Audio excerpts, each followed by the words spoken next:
হামলা, পাল্টা হামলা আর সহিংসতায় ক্রমশ দাবানলের মতো উত্তেজনা ছড়াচ্ছে ভারতের মণিপুর রাজ্যে। ড্রোন, ক্ষেপণাস্ত্র দিয়ে হামলা, বেসামরিক নাগরিকের মৃত্যু, মণিপুর রাইফেলসের 2টি ব্যাটালিয়নের অস্ত্রাগার থেকে অস্ত্রশস্ত্র লুটের চেষ্টা সহ একাধিক ঘটনাকে কেন্দ্র করে উদ্বিগ্ন ভারত। গেল সোমবারও উত্তপ্ত ছিল রাজ্যটির রাজধানী ইম্ফলের পরিস্থিতি। কতুর গ্রামে ড্রোন হামলা চালায় কুকিরা। এতে ব্যাপক ক্ষতিগ্রস্ত হয়েছে বেশ কিছু অবকাঠামো, পুড়ে ছাই হয়ে গেছে বেশ কয়েকটি গাড়ি ও মোটরসাইকেল। অবস্থা সামাল দিতে মোতায়েন করা হয়েছে বিপুল সংখ্যক পুলিশ ও যৌথ বাহিনী।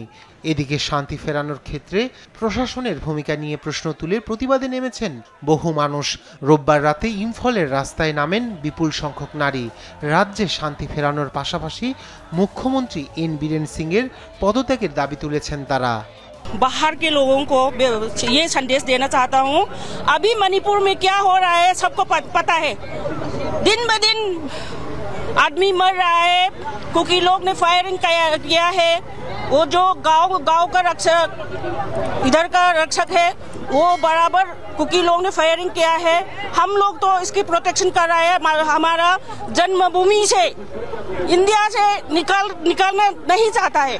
এই আবহে রাজ্যপালের সঙ্গে বৈঠক করেছেন মুখ্যমন্ত্রী। মণিপুরের পরিস্থিতি সামাল দেওয়ার জন্য তৎপর রয়েছে প্রশাসন। সাম্প্রতিক সহিংস সংঘর্ষে ক্ষতিগ্রস্ত পরিবারের সদস্যদের পাশে রয়েছে তার রাজ্যের বিজেপি সরকার বলে জানায় মুখ্যমন্ত্রী।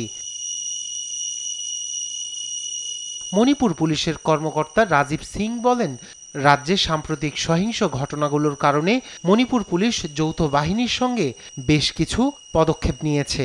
তাদের ঊর্ধ্বতন কর্মকর্তারা জেলা সদরে রয়েছেন এবং পরিস্থিতি মনিটর করছেন বলেও জানান তিনি। We are taking it very seriously. We have spoken to everybody from here to Delhi और वहाँ दिल्ली में भी एनएसजी से भी हम लोगों ने बात किया है, डीजी एनएसजी से बात किया है, उनकी टीम से बात किया है, प्लस और भी एक्सपर्ट्स आ रहे हैं। हम लोगों ने कमेटी भी एक बनाई है कि ये ड्रोन के बारे में पूरा ये पढ़ने के लिए।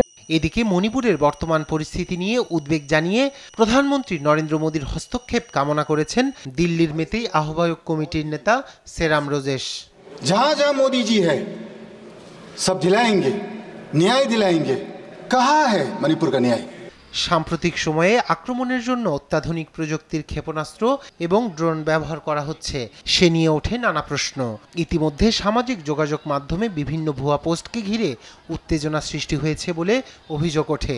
এদিকে গুজবে কান না দিতে আহ্বান জানায় রাজ্য পুলিশ, আর গুজব রোধে কন্ট্রোল রুম এবং সোশ্যাল মিডিয়া মনিটরিং সেলে যোগাযোগ করার পরামর্শ তাদের।